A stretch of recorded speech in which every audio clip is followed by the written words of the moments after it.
Hey guys, welcome back to Toy Garage. In this episode, I will talk about this Airsoft Revolver. It is a replica of the Mateba model 2006M 6-inch barrel, chamber with 357 Magnum, 6 shot in the cylinder. Mateba is an Italian firearms company. A special feature of this revolver is the position of the barrel. It is located on the 6 o'clock position, target for lowering the vertical position of the barrel and therefore reduce the recoil of thrust. Because of this design, the crank moves clockwise upward in this way.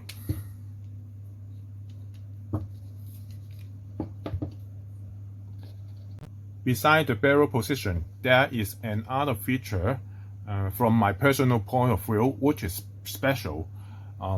For the majority of the revolver in the market, the design mainly consists of curved lines. But for this Mateba model, the design consists of a lot of straight lines. And even the barrel shaft, no curved line at all.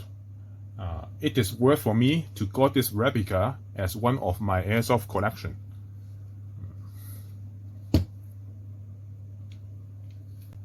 Back to this replica, it is produced by Marushin, a Japan airsoft company. There are a number of different configurations of this model available in the airsoft market with different barrel length, type of surface coating, and grip material. The replica can be shot in both single and double action mode.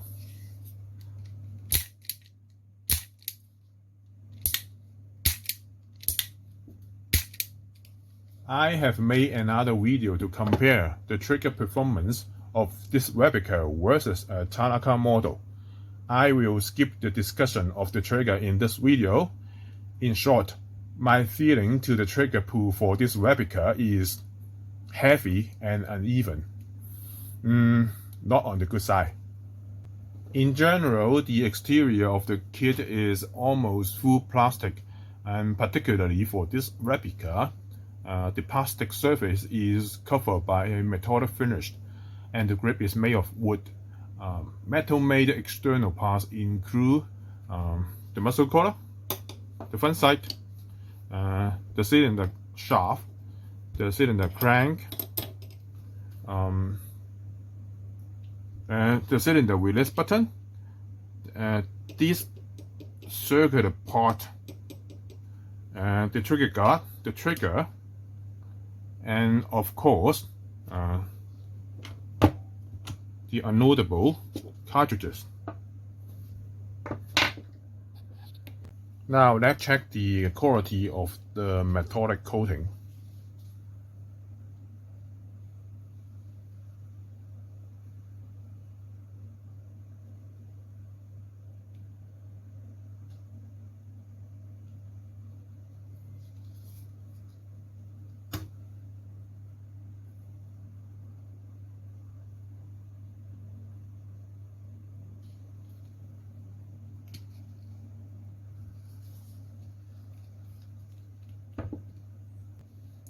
Take a look to the cylinder.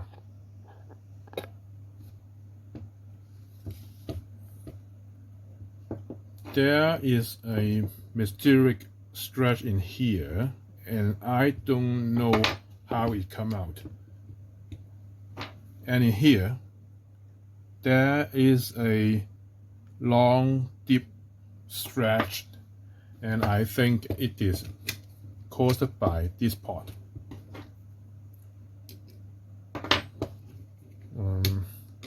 It can be explained, but I do think the manufacturer can do something to make it less serious. In addition, there is two circle something in here and here.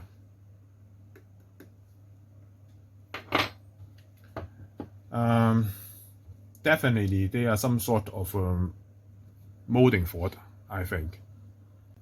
Now let's take a look to the barrel shaft.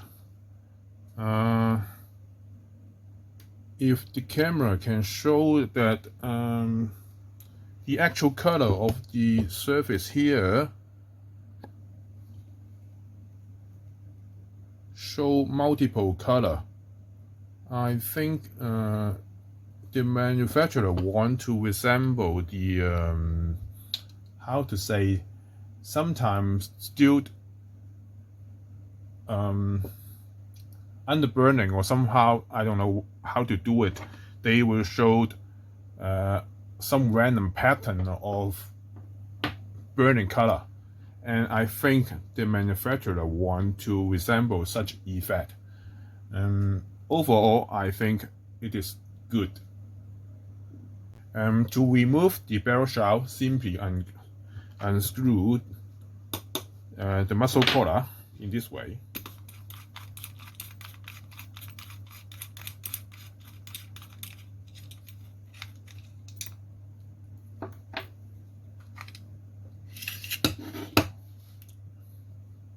Yes, the barrel shroud is locked by the internal barrel. Now let's check a special design at the end of the internal barrel. There is a moving part here. I may call it a barrel extension, which is spring-loaded. The shape at the end of this part match the shape of the hole in on the opening of each chamber in the cylinder. Since it is spring-loaded, it helps the cylinder to stay on the correct position so that the barrel and the chamber is coaxial. But in the same time, it will increase the friction of the cylinder and in turn increase the trigger pull. For all my revolver replica, I am quite concerning about the timing of the cylinder. For the word timing here, I mean the correctness of the rotatory position of the cylinder in the moment the hammer is released. With the help of this spring-loaded barrel extension, the timing performance of this replica is good. By the way, let me show you in detail. This Tanaka replica do not have the barrel extension design. I will try to cock the hammer in a very slow speed, and then we'll try to check if the cylinder can move further.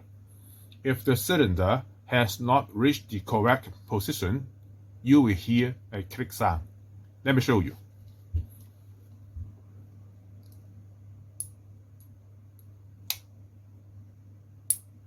You hear?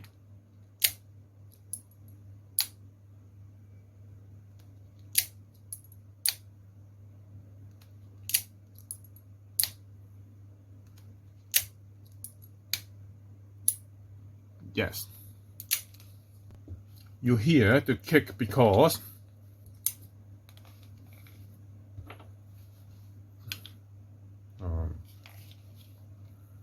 this part is not fully raised to lock the cylinder, and afterward I move the cylinder manually, and this part move upward and the click happen.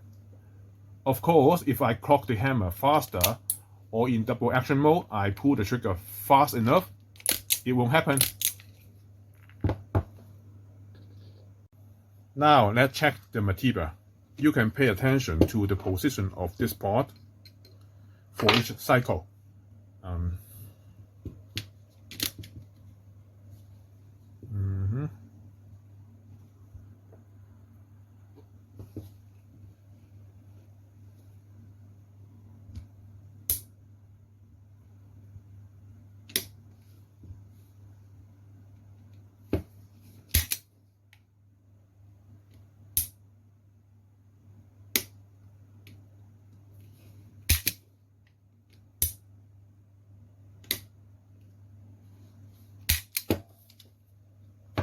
Basically, the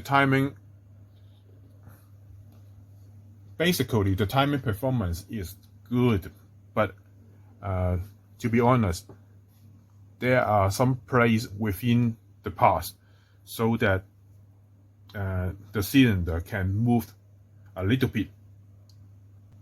Now let's check the cartridges. They are made of heavy brass. Each of them weight 80 grams. And for your reference, the whole replica weight 831 grams.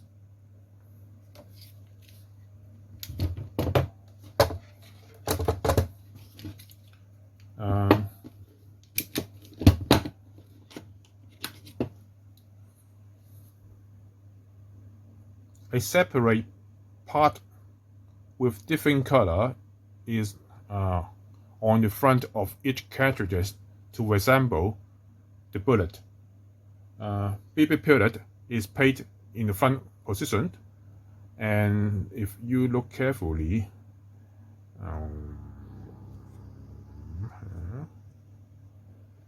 I think maybe my camera cannot take this. Both the front and the rear of the cartridges are rubber sealed.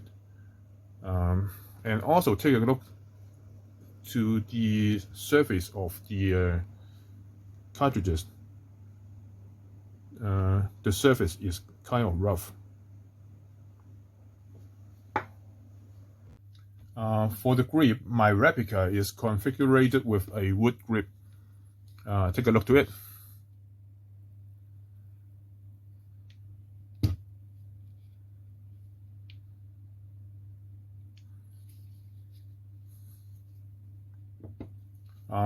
The quality of the wood material is good. The long check surface here and here is very smooth. The checking is well made. It looks good. It feels good. I like it. Green gas is to be injected at the bottom of the grip in here. Let me show you the gas reservoir.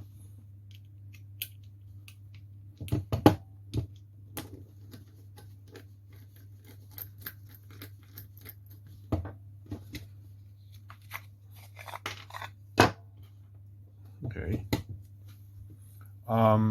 For a long bowback Airsoft Replica, I think the capacity of this reservoir is big. That is very good. There is an extra information I want to tell you. There are many different types of not that popular revolver in the world, but why Marushin chose this one? There was an animation, Ghost in the Shell, which was published in 1995. In this animation, there is a character named Togusa, a team member of the Spec Ops led by Major Motoko. Togusa is carrying this revolver, and the animation was super successful, and I think that is the reason why Marushin made this model. That is the end of this episode. If you like this video, please subscribe, share the video, and hit the like button. See you in the next episode. Bye bye.